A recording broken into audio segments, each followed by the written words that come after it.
आपने अपनी partnership firm से रिटायरमेंट ले लिया क्योंकि आपने एक रिटायरमेंट डीड साइन कर दी। फिर भी आपको एनआई कोर्ट से एक सम्मन्स इशू हुआ और कहा गया कि आप स्टिल अभी भी अपनी पार्टनरशिप फर्म में लायबल पार्टनर हो। आपको स्टिल इस चेक डिसऑनर के केस में आपकी लायबिलिटी एप्लीकेबल है। तो क्वेश्चन ये है कि आपकी रिटायरमेंट के बाद भी क्या आप लायबल हो एक एनआई एक्ट के चेक डिसऑनर के मैटर में?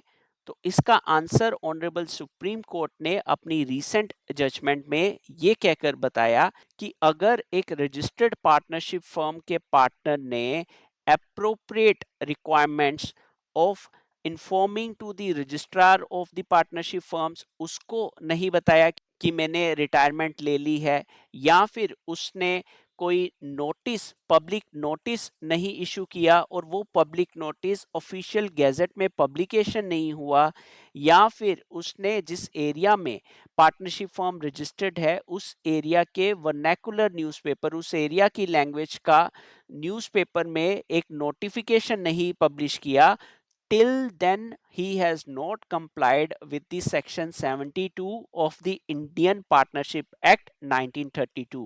तो इस कारण अगर आपने रिटायरमेंट डीड कोई साइन कर दी है लेकिन उसके बाद अप्रोप्रिएट ये स्टेप्स नहीं लिए और फॉर्म ए के अंदर आप स्टिल अभी तक पार्टनर हो, तो एनआई एक्ट तो क्या कहीं पर भी पार्टनरशिप की कोई लायबिलिटी अराइज होगी तो you will be held liable for the actions of the partnership firm. And to understand this judgment in detail, you can go through the link given in the description box. We will keep you posted on the recent judgments in the NI Act related matters. Till then, Jai Hind.